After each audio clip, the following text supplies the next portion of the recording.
Hello guys, तो मैं लेकर आ गई हूँ आप लोगों के लिए एक न्यू चाइनीज ड्रामा। तो ड्रामा की स्टार्टिंग में हम हमारी फीमेल लीड त्यान त्यान को देखते हैं, जिसे कुछ लोग जबरदस्ती बहुत ज्यादा ही ड्रिंक करा देते हैं और उसके साथ बदतमीजी करने वाले थे, पर वो कैसे न कैसे करके उन लोगों से बचकर वहाँ से भाग जाती है और उनसे बचने के लिए एक दूसरे रूम में घुस जाती है, जहाँ पर हमारा मेल लीड निंग पहले से ही था और उसे भी किसी ने ड्रग दिया था और फिर दोनों ही वहाँ पर नाइट स्पेंड कर लेते हैं और सीन ही कट होता है। नेक्स्ट सीन में कुछ मंथ्स बाद का सीन दिखा जाता है। उस नाइट के बाद त्यान त्यान प्रेग्नेंट हो गई थी और उसे एक बेबी हुआ था, पर तभी वहाँ पर डॉक्टर आकर उसके बच्चे को जबरदस्ती ले जाकर एक वैन नाम की लड़की को दे देती है। त्यान उन्हें रोकने की कोशिश करती है कि तुम कौन हो, मेरे बच्चे को कहाँ लेकर जा रही हो, मुझे वापस दो। और वो कहती है तुमने एक ऐसे इंसान के साथ नाइट स्पेंड किया है जिसके साथ तुम्हें नहीं करना चाहिए था, तुम्हें किसने कहा था ये करने के लिए, कहकर उसके बेबी को लेकर वहाँ से चले जाते हैं। तो त्यान भी उन्हें रोकने के लिए उनके पीछे जाती है और फिर जैसे ही डॉक्टर वहाँ आता है तो वहाँ पर कोई नहीं था। दूसरी साइड निंग अपने असिस्टेंट के साथ वहाँ से जा रहा था, तभी उसे एक अबंडन बेबी मिलता है जिसे वो अपनी गाड़ी में लेकर आ जाता है और वो दोनों ही उसके पेरेंट्स पर गुस्सा कर रहे थे कि पता नहीं वो कैसे पेरेंट्स हैं जो अपनी बेबी को ऐसे बारिश में अबंडन छोड़ दिया है। और फिर निंग डिसाइड करता है कि आज से वो बेबी उसी का है और उसका नाम जाओचन दे देता है और सोचता है कि वही उसे राइज करेगा, सोचकर उसे वहाँ से ले जाता है। उनके जाते ही त्यांग तन अपनी बेबी को ढूंढते हुए वहाँ आ जाती है, पर उसे उसकी बेबी नहीं मिलता और उसे अस्थमा प्रॉब्लम भी था, इसलिए वो इस सब टेंशन की वजह से बेहोश हो जाती है और सीन ही कट होता है। नेक्स्ट सीन में वो अपने आप को संभाल कर अपनी करियर बनाने के लिए बहुत ही मेहनत करती है और अच्छी खासी करियर बना लेती है। इस सब के लिए उसे 6 साल लग जाते हैं और फिर हमें 6 साल के बाद का सीन दिखा जाता है। अब तक तो जाओचन भी बड़ा हो गया है और वो स्कूल में एक इवेंट में था और इसे कोई और नहीं बल्कि त्यान त्यान ही होस्ट कर रही थी। वहाँ पर हो रहे गेम में जाओचन भी पार्टिसिपेट करता है और वो जीत जाता है। उसे देखकर त्यान त्यान को कुछ फेमिलियर सा फील होता है, पर वो अपनी फीलिंग्स को इग्नोर करके उससे बात करती है और पूछती है कि तुम्हें कैसे पता चला कि इनमें से रियल मदर कौन है। तो बताता है कि वो माइंड रीड कर सकता है इसलिए। तभी दूसरा एक बच्चा कहने लगता है कि तुमने चीटिंग किया, तुम्हारी तो कोई मॉम भी नहीं है। ऐसा कहकर उसे क्रिटिसाइज करने लगता है। तो वो कहता है कि किसने कहा कि मेरी मॉम नहीं है, मेरी मॉम है, मैं जरूर अपने मॉम को ढूंढ लूंगा। कहते हुए उसकी तबीयत खराब होने लगती है क्योंकि उसे भी अस्थमा था। ये देखकर वो घबरा जाती है और जल्दी से उसे साइड पर ले जाकर उसकी केयर करने लगती है। निंग भी वहाँ था और वो उन्हें देखकर कुछ मिसअंडरस्टूड कर लेता है और वो जल्दी से जाकर जाओचन से पूछता है कि तुम ठीक तो हो ना, और फिर त्यान पर चिल्लाता है कि तुम मेरे बेटे के साथ क्या कर रही थी। तभी असिस्टेंट बताता है कि ये निंग ग्रुप का प्रेसिडेंट है और जाओचन इसी का सन है, तो तुम्हें एक्सप्लेनेशन तो देना होगा कि तुम क्या कर रही थी। वो कुछ सोच रही थी इसलिए कुछ नहीं कह रही थी, तो निंग उस पर गुस्सा करने लगता है। तभी जाओचन उसे रोकता है और कहता है कि आप मेरी मम्मी को ऐसे बुली नहीं कर सकते और बताता है कि उन्होंने मुझे सेव किया है। ये सुनकर वो थोड़ा रिलैक्स होता है और फिर त्यान जाओचन से कहती है कि आपको कोई गलतफहमी हुई है, मैं आपकी मम्मी नहीं हूँ। और वो कहता है कि मुझे कुछ नहीं पता और निंग से कहता है डैड आपकी कोई वाइफ नहीं है तो यही मेरी मम्मी होगी, या आप इन्हें मेरी मम्मी नहीं बनने देंगे। कहकर वो तबीयत खराब होने की एक्टिंग करने लगता है और इसी बीच त्यान जाओचन के हाथ पर बदमार्क देख लेती है और याद करती है कि ऐसा ही बदमार्क उसके बेबी पर भी था और सीन ही कट होता है। नेक्स्ट सीन में वो सब लोग गाड़ी में जा रहे थे तो जाओचन मन ही मन कहता है कि डैड आप मेरे लिए जल्दी से मम्मी लेकर आओ वरना मैं घर से भाग जाऊंगा। तो वो भी मन ही मन कहता है कि तुम मुझे थ्रेटन कर रहे हो। जाओचन कहता है आप इतने ओल्ड हो गए हो फिर भी आपके पास कोई वाइफ नहीं है, पर मैंने आपके लिए ढूंढ लिया है, तो आप थोड़ा सा तो हिम्मत दिखाओ। वही त्यान को लग रहा था कि जाओचन को अस्थमा है और सेम टू सेम बदमाश भी है, तो क्या ये मेरा बेबी हो सकता है। तभी निंग उसे मिसअंडरस्टूड करने के लिए माफी मांगता है और जाओचन को सेव करने के लिए थैंक यू भी कहता है। तो वो कहती है इसकी कोई जरूरत नहीं है और फिर वो उसे पूछ ही लेती है कि जाओचन को जो अस्थमा है क्या वो उसकी फैमिली में से आई है। निंग कहता है मैं श्योर नहीं हूँ। तो वो चिल्लाने लगती है कि तुम उसके फादर हो, तुम्हें कैसे नहीं पता होगा, और आज इतना सब कुछ हो गया उसकी मॉम क्यों नहीं आई। पर निंग कुछ नहीं पता था और कहता है कि इसे बचपन में बहुत ही ज्यादा इलनेस हो गया था जिस वजह से इसे अस्थमा हो गया है, इसे फैमिली मेंबर का कोई लेना देना नहीं है। तभी त्यान को लगता है कि शायद मैं कुछ ज्यादा ही सोच रही हूँ, ये बस एक कोइंसिडेंट है। और फिर वो लोग घर पहुंच जाते हैं तो त्यान कहती है कि अब जाओचन ठीक है तो मुझे यहाँ से जाना चाहिए कहकर जा रही थी, पर जाओचन उसे रोकने की कोशिश करता है और जैसे ही उसे लगता है कि त्यान नहीं रुकने वाली तो वो एक्टिंग करने लगता है कि प्लीज मुझे छोड़कर मत जाओ, डैड मुझे अब्यूज करते हैं और मुझे खाने के लिए भी नहीं देते।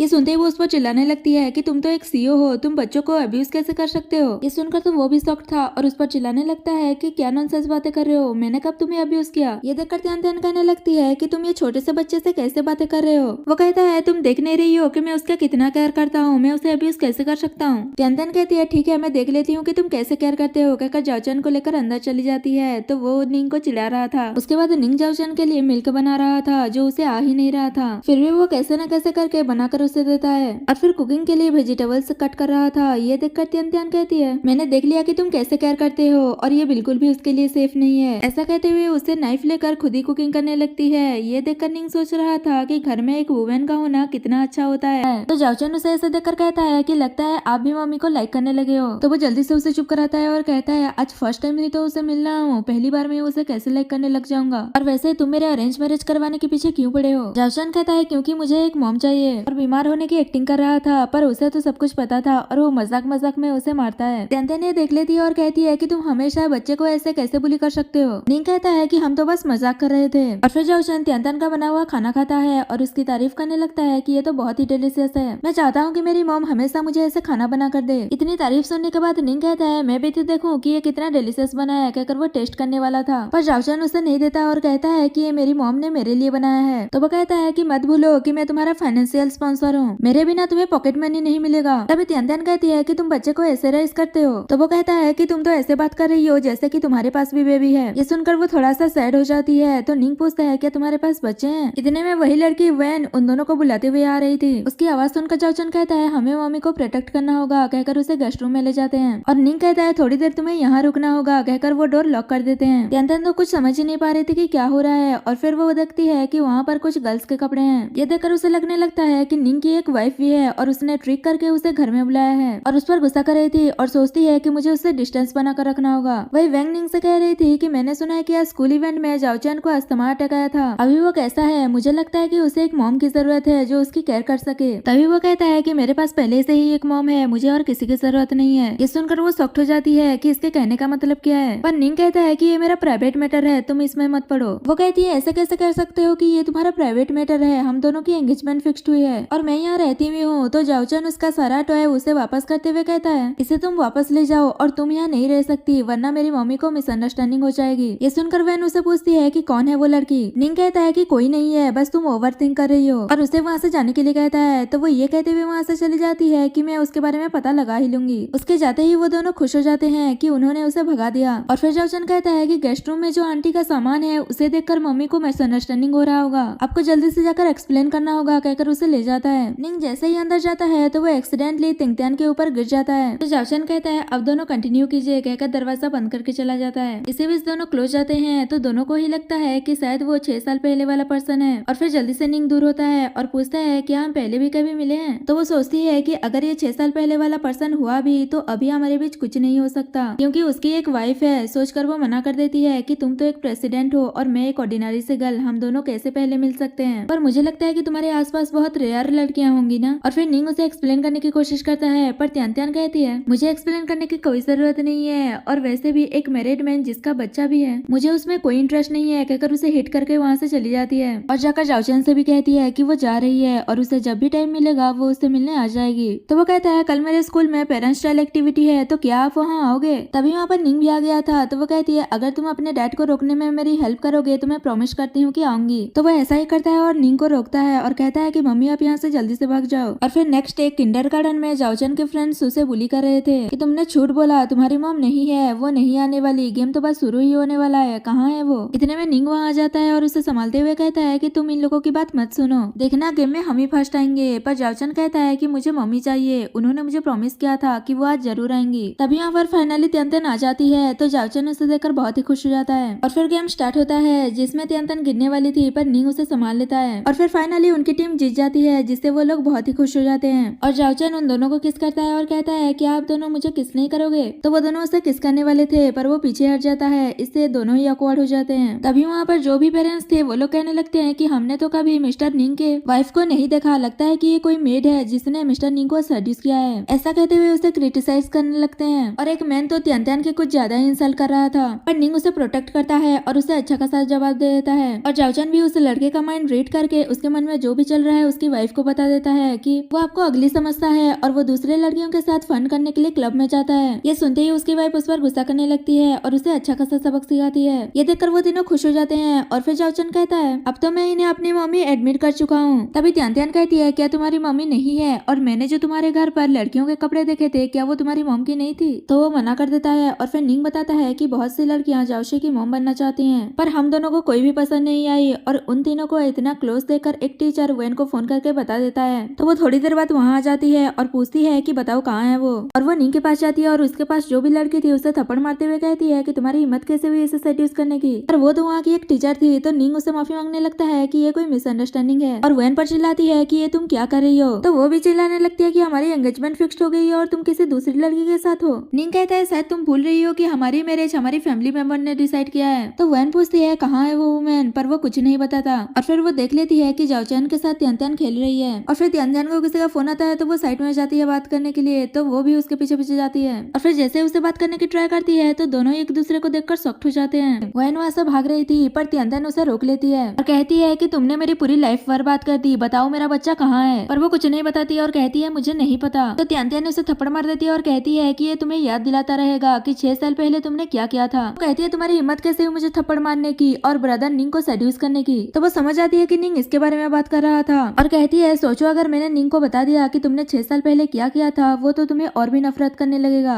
मुझे बस इतना जानना है कि मेरा बच्चा कहाँ है, बताओ मेरा बच्चा कहाँ है। तो बताते हैं कि मुझे किसी ने ऑर्डर दिया था तुम्हारे बच्चे को मारने का। और उसके पूछने पर झूठ बोल देती है कि वो निंग है जिसने तुम्हारे बच्चे को मारने का ऑर्डर दिया था। यांग त्यान को बिलीव नहीं हो रहा था तो वो कहती है अगर तुम्हें बिलीव नहीं हो रहा है तो जाकर उससे कंफर्म कर लो कि वो 6 साल पहले एक बार में ड्रिंकिंग कंपटीशन किया था। और बताती है कि तुम्हारा बच्चा मर गया है। ये सुनते ही वो उस पर गुस्सा करने लगती है। तो वैन उसे दूर करती है और फिर त्यान त्यान पूछती है कि जाओसी किसका बेटा है। वो बताती है कि जाओसी मेरा और निंग का बच्चा है। त्यान त्यान पूछती है अगर जाओसी तुम्हारा बेटा है तो वो हमेशा ये क्यों कहता है कि उसकी कोई मॉम नहीं है और अभी तक तुमने निंग से मैरिज क्यों नहीं किया। तो वो कहती है इससे तुम्हारा कोई लेना देना नहीं है और मैं ब्रदर निंग से बहुत ही जल्द मैरिज करने वाली हूँ, तो तुम बीच में मत आना। वो कहती है तुमने मेरे बच्चे को ले लिया और मेरी जिंदगी बर्बाद कर दी। सेमलेसली मुझसे ये कहने आई हो कि मैं तुम्हें डिस्टर्ब ना करूं। और फिर वैन उसे 2 मिलियन देती है और कहती है कि तुम अपने पूरे लाइफ में इतना पैसा कभी नहीं कमा पाओगी। तभी वहाँ पर वो दोनों भी त्यांग त्यांग को ढूंढते हुए वहाँ आ जाते हैं और निंग वैन को इग्नोर करते हुए उससे बात करने के लिए आता है। पर त्यांग त्यांग उस पर गुस्सा करती है और वहाँ से चली जाती है। ये देखकर जाओशी कहता है कि मम्मी आपसे हेट करती है, अब जाकर उन्हें चेस कीजिए। वही त्यांग त्यांग जा रही थी तो उसका एक्सीडेंट होने वाला था, पर निंग आकर उसे सेव कर लेता है और कहता है तुम्हें हुआ क्या है, वैन ने कुछ कहा है क्या, तुम अचानक से मुझे हेट क्यों करने लगी। वो कहती है ये तुम मुझसे पूछ रहे हो, तुम्हें याद नहीं है कि तुमने पास्ट में क्या किया था। तो निंग उसे समझाने की कोशिश करता है कि तुम क्या कह रही हो, मुझे उस बारे में नहीं पता। और रही वैन की बात, वो तो हमारी फैमिली मेंबर्स ने हमारी मैरिज फिक्स की है पर मैंने उसके लिए कभी एग्री ही नहीं किया। तो वो कहती है वैन क्या तुम्हारे पास्ट में तो और भी अफेयर्स रही होंगी। निंग कहता है जब से हम मिले हैं तब से बोल रहा हूँ कि मेरे आसपास और कोई लड़की नहीं है। त्यान त्यान कहती है अगर ऐसी ही बात है तो जाओशी कहाँ से आ गया। इस पर वो कुछ बोल ही नहीं पाता। तो त्यान त्यान कहती है कुछ बोलने की जरूरत नहीं है, हमें तो मिले हुए बस 2 ही दिन हुए हैं, हम एक दूसरे के लिए स्ट्रेंजर हैं, कहकर वहाँ से जाने लगती है। तभी निंग कहता है कि तुम सही कह रही हो, मैं और जाओ से दोबारा तुम्हें बॉदर नहीं करेंगे, कहकर वहाँ से चला जाता है। और फिर जैसे ही वो दोनों घर पहुँचते हैं तो वहाँ पर पहले से ही वैन और उसकी मॉम आई हुई थी। उसकी मॉम कहती है निंग तुम आ गए, आओ बैठो, मैं तुम्हें पानी वगैरह देती हूँ। तो निंग कहता है आप मेरे ही घर में आकर मुझे पानी देने की बात कर रही है। वहाँ पर निंग के ग्रैंडपा भी थे जो उसे डांटने लगते हैं कि तुम ही अपनी आंटी से कैसी बातें कर रहे हो, ये तुम्हारी फ्यूचर की मदर इन लॉ बनने वाली है। तो निंग कहता है ये आपने डिसाइड किया है, मैंने इसके लिए कभी एग्री ही नहीं किया। अभी वैन कहती है बहुत ही जल्द हम दोनों की मैरिज होने वाली है, क्या मैरिज के बाद भी इसका एटीट्यूड ऐसा ही रहेगा। तो उसकी मॉम उसे शांत कराती है और कहती है तुम इसके लिए चिंता मत करो, ग्रैंडपा जरूर इसके लिए कोई डिसीजन लेंगे। और फिर ग्रैंडपा निंग से कहते हैं कि हम एल्डर्स ने मिलकर तुम दोनों की एंगेजमेंट फिक्स्ड की है, तो तुम्हें ये मैरिज करना ही होगा। तभी जाओशी उनके पास आता है और कहता है कि आप डैड को इस मैरिज के लिए फोर्स मत कीजिए, आंटी वैन एक बैड पर्सन है, मुझे वो बिल्कुल भी पसंद नहीं है और वैसे भी मेरे पास एक मम्मी है। ये सुनते ही ग्रैंडपा निंग पर गुस्सा करने लगते हैं कि कौन है वो लड़की, किसके बारे में ये बात कर रहा है, हमने पहले ही वैन को अपनी डॉटर इन लॉ मान लिया है और तुम्हें भी ये बात माननी होगी। ये सुनते ही जाओशी ग्रैंडपा पर गुस्सा करने लगता है और वहाँ से भाग जाता है। और वो घर से भाग कर आ गया था और जैसे ही त्यान त्यान को देखता है उसके पास जा रहा था तभी रास्ते में उसका छोटा सा एक्सीडेंट हो जाता है और सीन ही कट होता है। नेक्स्ट सीन में त्यान त्यान उसकी ड्रेसिंग कर रही थी और पूछती है कि तुम अकेले घर से बाहर क्या कर रहे थे। जाओशी बताता है कि ग्रैंडपा डैड को आंटी वैन से मैरिज करने के लिए फोर्स कर रहे हैं और मुझे ये पसंद नहीं है, इसलिए मैं घर से भाग कर आ गया। और फिर त्यान त्यान उससे पूछ ही लेती है कि तुमने अपने बायोलॉजिकल मदर के बारे में कभी नहीं बताया, कौन है वो। तो वो कहता है वो तो आप ही हो ना, कहकर उसे हक कर लेता है। और फिर त्यान त्यान पूछती है कि आप मुझे कब से मम्मी बुला रहे हो, तो आपको पता कैसे चला। तो जाओशी कहता है क्योंकि मैंने ड्रीम में जैसा देखा था अब वैसा ही हो। तो वो उसे हक कर लेती है और डिसाइड करती है कि वो अपने बच्चे को ढूंढ कर रहेगी, क्योंकि उसे अभी तक बिलीव नहीं हो रहा था कि उसका बच्चा मर गया है। वही निंग जाओशी को लेकर वरीड हो रहा था और वो असिस्टेंट को जल्द से जल्द उसे ढूंढने के लिए कहता है। तभी त्यान त्यान वैन को फोन करती है और कहती है कि जाओशी मेरे पास है, लास्ट टाइम पूछ रही हूँ क्या जाओशी मेरा बच्चा है। पर वो ऐसे एक्टिंग करने लगती है जैसे कि उसने जाओशी का किडनैप किया है और कहती है भले ही तुम मेरे और निंग के मैरिज से जलीस हो फिर भी तुम्हें जाओशी को हर्ट नहीं करना चाहिए। वो कहती है क्या नॉनसेंस बातें कर रही हो, मैंने कब जाओशी को हर्ट किया। तभी निंग उससे फोन ले लेता है और त्यान त्यान से कहता है कि मैं तुम्हें 10 मिनट दे रहा हूँ, जल्द से जल्द जाओशी को सेफली वापस लेकर आओ वरना अच्छा नहीं होगा। और फिर दोनों जाओशी के आने का वेट कर रहे थे। तो वैन कहती है तुम ज्यादा वरीड मत हो, उसकी कोई हिम्मत नहीं होगी जाओशी के साथ कुछ करने का। तभी वहाँ पर त्यान त्यान जाओशी को लेकर आ जाता है तो निंग उसे देखकर खुश हो जाता है और फिर त्यान त्यान पर चिल्लाने लगता है कि पता नहीं मैंने तुम्हें कब ऑफेंड कर दिया है जो तुम ये सब कुछ कर रही हो। तभी जाओशी कहता है कि आप किस बारे में बात कर रहे हो, और वो सच बोलने ही वाला था पर वैन उसे चुप करा देती है और कहती है यहाँ बहुत ही डेंजर है, मैं कार में लेकर जाती हूँ कहकर ले जाती है। तो तियान भी वहाँ से जा रही थी पर निंग रोकता है और कहता है मैं जाओशी को दोबारा तुम्हारे क्लोज नहीं आने दूंगा। तो वो कहती है तुम उसके बात पर कैसे बिलीव कर सकते हो, मुझे वरीड हो रहा है कि जाओशी का तुम जैसा फादर कैसे हो सकता है। तो वो भी कहता है कि मुझे भी वरीड हो रहा है कि जाओशी ने तुम जैसी वुमेन को अपनी मॉम रिकॉग्नाइज किया है। एक्चुअली में मैंने भी सोचा था कि तुम उसकी मॉम बन सकती हो, पर तुमने आज जो कुछ भी किया इसके बाद मैं तुम्हें कभी परसू नहीं करने वाला और मेरे सामने दोबारा कभी मत आना कहकर वहाँ से चला जाता है। वही वैन जाओशी से अच्छे से बात कर रही थी और उसे सूप पिलाने की कोशिश कर रही थी। तभी वहाँ पर निंग आता है और उसे कहता है कि मैं इस मैरिज के लिए रेडी हूँ। ये सुनकर तो वो बहुत ही खुश हो जाती है और जाओशी से कहती है कि अब से मैं तुम्हारी मॉम हूँ, पर वो मना कर देता है कि मुझे नहीं चाहिए और यहाँ पर ये पार्ट खत्म हो जाता है।